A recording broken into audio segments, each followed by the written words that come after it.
All right, so Amazon's just released a free tier to their music streaming platform, which could mean the end of Spotify and Apple Music. But what does that mean for you as an artist? Well, that's what we're going to talk about in today's video.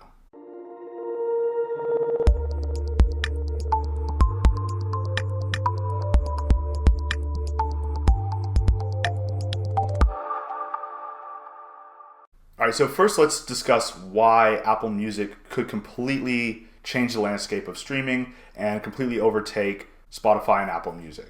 Well, first of all, they're a much larger company.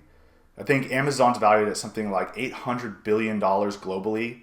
Apple's only 300 and Spotify is only like 30 billion, which is still pretty big, but when you compare it to something like Amazon, that's nothing. But it's not just the size of the company that matters. The thing about Spotify is they pretty much rely entirely on revenue from paid subscriptions to their service and from advertising.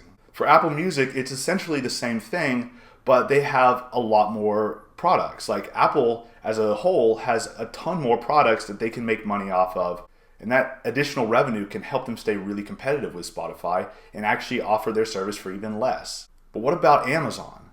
So not only is Amazon a huge company with a ton of different streams of revenue that can help them stay competitive, they actually have additional incentive to get more people listening to their streaming platform that can make them so much more money than they could possibly dream of from paid subscriptions or even ads on their platform. And it all has to do with voice recognition. Voice recognition software like Siri and Alexa are now making it easier than ever to consume music. You can now get access to music for free using ad-supported services or pay a very small monthly fee to have ad-free music. But now on top of that, if you have Alexa in your house, you can just shout out the song you want to listen to and it starts playing. So it's easier and easier than ever to consume music, and that's what Amazon's going for. So for Amazon, their music streaming service is less about another way to make more money from selling music or another individual stream of revenue that's just coming in from their streaming music service. It's more about getting that Alexa into people's homes, because Alexa's not just for streaming music. If you're running low on toilet paper, all you have to do is say, Alexa, order toilet paper, and the next day it shows up on your front door. So Amazon's not just making it easier to consume music, Amazon's making it easier to buy pretty much anything that you want. So if they can get Alexa into everybody's house and make it so simple to order literally anything that you want through that device, they're going to make so much money, and they already are. So for Amazon, that music streaming service is one more incentive to have Alexa in your house, which ultimately leads to more people buying more stuff that has nothing to do with music even. Now, Amazon's music streaming service isn't anything new. They've had a free version for Amazon Prime members for a while. They've had Amazon Unlimited, which as a Prime member you get a pretty big discount on, and you can listen to a lot more music.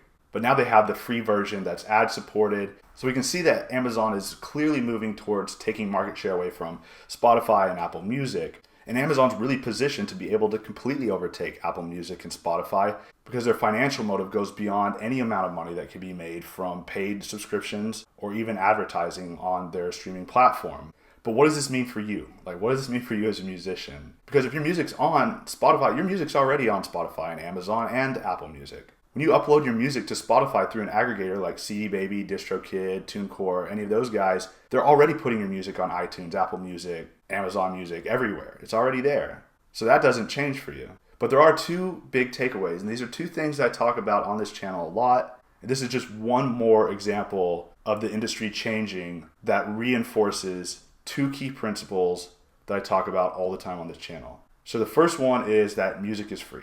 Anybody in the world can download an app and start streaming music, and they don't have to pay for it. All you have to do is listen to a few ads. And even the paid versions of these platforms are only a few dollars a month. So it's not hard to consume music. Music itself is free. It's something that can be consumed for free on YouTube, Spotify, Amazon, wherever. Now, it doesn't mean that people aren't willing to pay for it, but what gets your fans to spend money with you and pay for your music isn't about the music itself, because they can get that for free.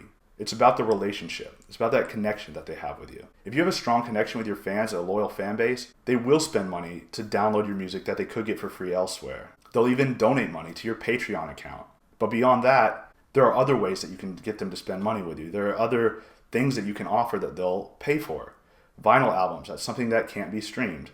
T-shirts, posters, hats, live performances. You can stream live performances and you can ask for donations, but also physically being present at a real live performance that's not just a live stream is one of the ways that artists have always made money. But in order to get people to come to your shows, in order to get people to buy your t-shirts, in order to get people to want to buy your album on vinyl or buy that deluxe box set on vinyl, you have to have a connection with them. So the number one thing that's going to help you as an artist, help you make money in your music career is that connection. It's not actually selling music as much as the connection with your fans. The second big takeaway from all this, which again is something I talk about all the time on this channel, is owning the relationship with your fans, owning that connection. So one of the big benefits of having a following on Spotify is that when you release new music, a lot of your fans that are following you on Spotify are going to get notifications about that. Spotify's algorithm automatically curates playlists based on what users listen to. And when Spotify's algorithm sees people are following you, they're going to incorporate your music into those automatically curated playlists. So there's a lot of benefits to having that following on Spotify. The same goes for Amazon Music. But what happens when those users transition over from Spotify to Apple Music or to Amazon Music? Well, unfortunately, if somebody downloads the Amazon Music app and now they're listening to all their music on Amazon, all of the artists that they followed on Spotify don't automatically get transferred over. So you're going to lose a lot of followers in that transition. It's the same thing that happens with social media platforms. When everybody migrates from Facebook to Instagram, all of the people that follow you on Facebook don't automatically start following you on Instagram. And those social media platforms decide on who gets to see your content. Unfortunately, just because somebody follows you on Instagram doesn't mean that they're going to see your content. Most Instagram users are following hundreds or even thousands of different people. So it's just impossible for them to see everything. So Instagram's algorithm is going to determine what content is most relevant to them, and that's what they're going to see. So you absolutely should be on social media, and you obviously need to be on these streaming platforms.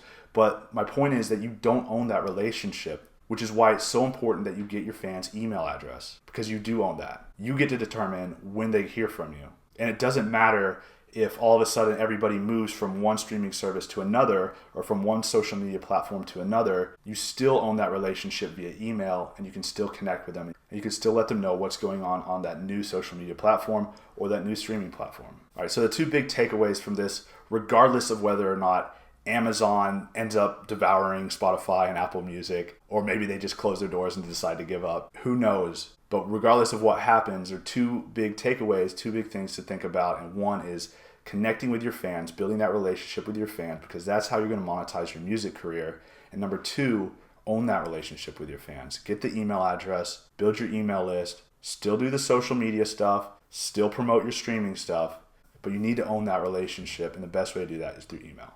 So hopefully that all makes sense. Hopefully you found it helpful. If you do have any questions, be sure to leave them in the comment section below. If you like this video, please give it a thumbs up. And if you're not already subscribed to this channel, go ahead and click the subscribe button below this video and tick the little bell icon to be notified as soon as new videos are released. Thanks for watching. I'll see you next time.